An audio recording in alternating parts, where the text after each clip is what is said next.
What's up, it's your boy Hobo Drobo, and today we're covering the Bandit's Lair maps.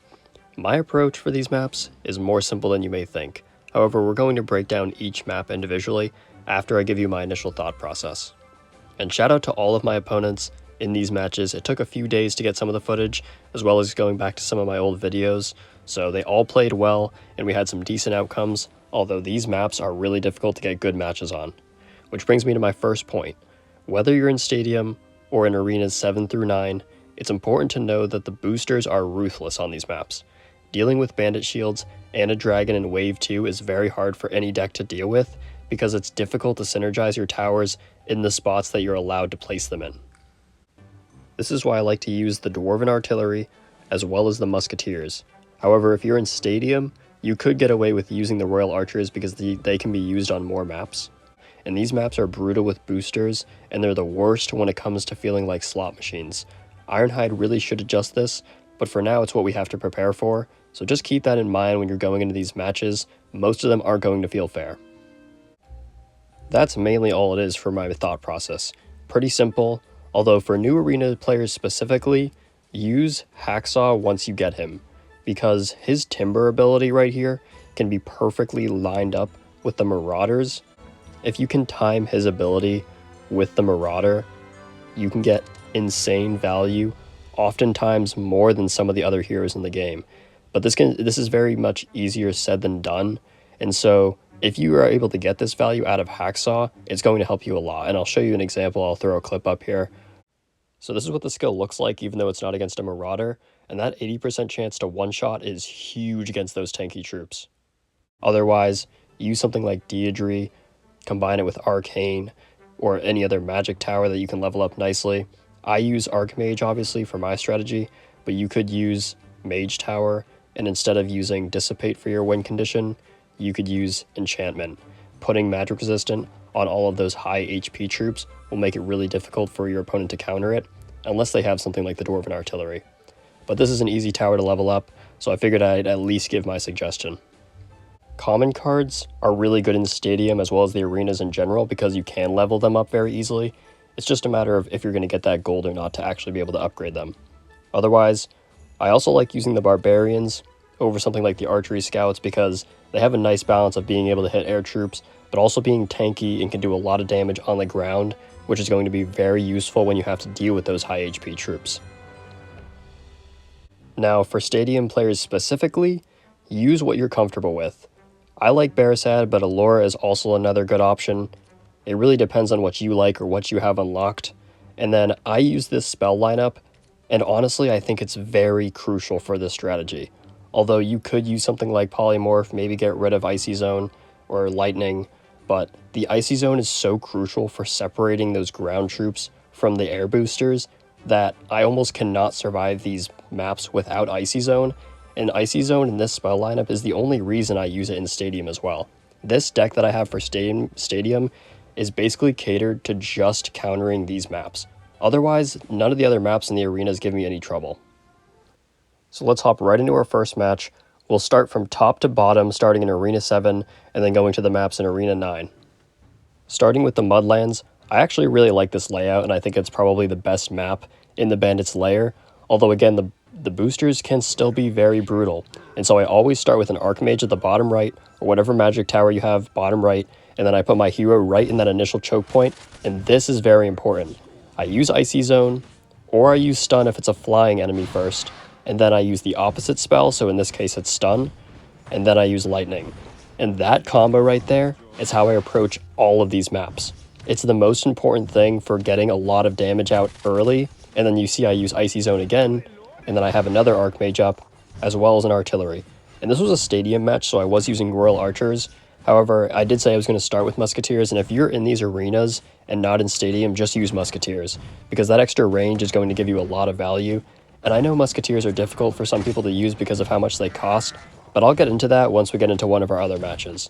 And so you can see here, this is just a very straightforward layout, always putting that Artillery at the top, dealing with anything that comes my way that has a lot of health. Grouping everything up in that initial choke point gets me so much value. When you can see, compared to No Name here, he's not choking everything in that middle area, and so the Broodmother just walks through, the Smasher walks through, and he's not able to get a lot of value out of the towers where he's placing them. And so that's why I feel like this spell combo is almost crucial, because you need to get as much value from your towers where they are, and you can only do that by stalling troops. You can also see I focused on upgrading that Archmage at the bottom right up as fast as possible. That bottom right Archmage is always the one that I want to get upgraded, because it's right next to the Bandit camp that is basically the second portal for this map. Although there's not many troops that come out of it, so that leveled up Archmage is able to deal with a lot of those stragglers that come out of that Bandit camp, as well as I want to get Dissipate for that Archmage as well. So it didn't turn out here, I was able to get the win because they weren't able to stall, but that's the overall plan. And so I figured I'd show another example here. I played No Name again on the same map, and it was the same outcome. He wasn't able to stall the Broodmother, and so I was able to just clean up everything so much easier than him, and there was no way he could keep up because he didn't have any artillery for the Broodmother, and you'll see that here again. And you'll also notice here that those stalling spells allow me to separate that Thunderbird from the ground troops. And that's what I was saying with the Icy Zone and why it's so important, because those flying boosters are brutal. Whether it's a Thunderbird or a Dragon, it's going to be really difficult for you to deal with, especially if you're using a Dragon for your own hero. And so that's what I try and do here. I try and separate the Thunderbird, allow my Royal Archers to go crazy at it, and then while his Thunderbird was right next to his Broodmother, it made it so that the Broodmother wasn't taking any damage from anything else, and now he's going to be struggling a lot to deal with it compared to what I was doing. And I'll give No Name some credit here. I had like 1 level on all of his towers, but regardless, he just needed to have artillery down to deal with that Broodmother. Even if those Royal Archers were another level, or the Barbarians were another level, it would not have mattered here. He needed normal artillery. Now let's take a complete 180 and look at what I think is the worst map in the game. And shout out to Bonesaw here because he got a Broodmother sent to his way on round 1, and because he didn't have a strong artillery like the Dwarven artillery, there was nothing he could do. And that's what I'm trying to emphasize in some of these maps, is that if you get those really strong boosters and you don't have the exact tower to be able to deal with it, it's going to be really difficult. And so even though this is a bot in the second round, it was the only good clip I was able to get showing you what it looks like in the later game. This is the first time I ever reached the boss stage in this map, and it was against a bot. And so I think that that also goes to show how these maps can be sometimes. And so you'll see this is the exact setup I have for every time I play this map.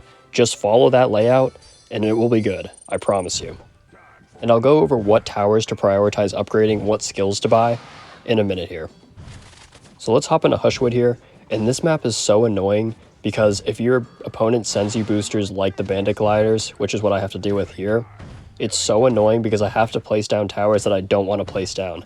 I have to get more Barbarians to get that extra damage, stall troops out. You can see how close all these troops are getting to my end zone, and that's not good. Although, that's just something you have to deal with on this map. You're going to get so many close calls with dealing with troops at the end that it just doesn't feel good to play on, but it's something that you have to prepare for. And this is what I was talking about with the Musketeers. I have to place the Musketeers down to target those Bandit Gliders, because if I don't, I just can't kill them. And so even though they're not getting a lot of value, and it feels really bad to place them down, like I don't want to do this, but I have to. And I promise you that even if it feels bad in the moment, you may realize that that little extra damage going out where you need it to counter specific boosters is very important. Because if I didn't have that up, now he sends a dragon my way, and there's no way I would have been able to deal with it. And that's why you have to be thinking about this when you're going into these maps. You have to stay resilient. It's not going to be fair. It's very difficult for me to separate this dragon from all the other troops going through. That bottom row where the troops sneak through is very annoying because I have to put Barrisat over there, and then I have to use my spell cycle on the other lane. And so even though there is that initial choke point, it's just barely big enough to where I can't really cover it all with my spells, but sometimes I can clump things up and I can get a nice lightning value, although it's difficult and it's going to feel really annoying because this map specifically is where my spell cycle struggles the most. But on the other maps, I feel like it's really good. And you can see here, I'm upgrading the Musketeers, I'm barely getting that dragon down, letting Barrisat tank a lot of shots, although it's not easy and there's a lot of close calls here. And I don't like Tesla on these maps because I feel like the Dwarven artillery just gets so much more value with the missile launcher that if you're using the Tesla, you need something like Deidre that can give them an extra damage boost. Because these troops just have way too much health. And you'll see that on his side, Dark Drops is struggling a lot at dealing with all of those troops. And so, even though I have to deal with really annoying flying boosters like the dragon, like the bandit gliders, where I have to put all of my value into taking those out, the other troops that I have to deal with aren't too difficult. And so as long as I can take those boosters out, I'm not struggling. But for dark drops here, he has to deal with so much ground stuff that since he only has Tesla, it's just not enough to be able to deal with everything at once. And I recognize that by sending a lot of troops his way, like the bandit shields. And so even though he has Archmages up, I'm not too worried because even if he's sending troops to my side, they're probably not going to be very high HP troops, and it's going to be only 3 of them if he has 1 of them up. And so you can see here it's very close, but Dark Drops does hold on. Barasat barely comes back to be able to save him with that roar, although the next round, there's no way he's prepared for it, because even if he's able to get those Archmages up, there's just too many troops. There's just nothing you can do. And this is why I said the Dwarven Artillery is the best tower in the game. It does so much damage on your own side, the missile launchers can attack troops and air troops on your side, and then the tar missiles also disrupt your opponent. And so I don't have to really do anything other than set it and forget it, and that gets me a lot of wins on these maps. Armadillos are also very strong on this map. Any boosters that are really difficult for your opponent to take care of in those early rounds, you'll see a lot of these matches ending early for that reason. Now let's talk about Viper Trail. And this map is kind of crazy. I always start out with the Barbarians on the right, a Mage Tower in the middle there, and then an Artillery at the top. It's very rarely that I change that strategy, unless I'm going up against something like a Call of the Dragon or a Thunderbird in the first few rounds. Then I'll make sure to get a Musketeer up, and you'll see that coming up. I make sure to get a Musketeer in that middle spot. It's very important. But what's also very important is, again, using my spell cycle at the beginning, where that initial choke point, you'll see I use Icy Zone, and then I use Stun, and then I use Lightning. And since there was a Thunderbird, I would have preferred to use Stun first, and then Icy Zone, although it's a little bit difficult because I want to get damage on that Thunderbird, so I'm still not sure how I approach that every time, but it just depends on the map. And so as long as you're using some kind of combination of that to get a lot of initial damage, it makes it easier so while the troops are coming down, you don't have to feel like you're dealing with high HP troops the entire way. And so by using the spells like Icy Zone, I was able to isolate the Thunderbird from the rest of the troops. And now my Musketeer and my Barbarians and my Barasat can just take it out like it's nothing. I also have Stun so that in case the Thunderbird has too much health, I can stun the bird, make sure I'm getting extra damage before it crosses that line. I just don't have to do this here. And so now I'm going to stack those very strong boosters and put a lot of pressure on my opponent here. And the biggest difference is that I'm able to separate my flying booster and he isn't. The Thunderbird doesn't give me any problems because I'm able to isolate it with the Icy Zone. And so you'll see I take it out very nicely, very quickly, and his dragon is now lurking with the Broodmother, and for Barasat to deal with a dragon and a Broodmother at the same time is very difficult. And he only has Tesla, so he's not able to get a lot of damage on that Broodmother, and it makes it very difficult for him to take care of all the other troops coming on top of the boosters. So if you're able to isolate the boosters from the troops, that's my best advice for a lot of these maps. Make sure you're taking out those boosters first, and then start dealing with the other troops. And by round 4, I really want to have those artillery up, and I really want to have those missile launchers going. You'll see them go off throughout this round. It's so important that while you're using Icy Zone and Stun and clumping everything up, those missile launchers are going to get so much value just because you're stalling so much and they keep putting it out. It's on a cooldown. It's not luck-based. And so that's what's really nice about the Dwarven Artillery is you can rely on it to be consistent, and you can rely on the spell cycle to be consistent. And that's what separates me from a lot of my opponents in these matches. I'm able to control the board very nicely, and that allows me to then use my towers in their most effective ways. So for example, now the Musketeer is getting a lot of those shrapnel shots off, doing so much splash damage to everything coming down there that there's just no way my opponent can keep up, no matter what he tries to do with his current setup. And that map would have been close because I still had a lot of troops to deal with, but that's how a lot of these matches go on Viper Trail. It's very difficult to even get to the boss round because of how difficult it is to deal with the troops in the early rounds. Now let's take a look at this last map, Dead Man's Crossing. And I'm sorry for the quality in this one. I wanted to get one with a real person, and I only had one from a while ago in one of my earlier videos against Cleric here, but the point still stands. This map is also very simple, similar to the first map. You want to get an artillery at that left side, you want to get barbarians on that back right, and then where that low-level archer tower is, I usually put an Archmage However, I start with the Archer Tower, or the Royal Archers, because they have a dragon sent my way and I want to make sure I can deal with it. Although later on, I end up swapping that Royal Archers to the Archmage once I need to start getting my win condition in. So I'm just making sure I can deal with these boosters in these early rounds, taking care of everything that I need to survive, and then once those later rounds come up, I start to activate my win conditions. So you can see here, I'm able to deal with this dragon in round 4, and now I feel like it's a good time to sell that Royal Archers and buy the Archmage, because I need to be able to deal with all those other troops coming my way.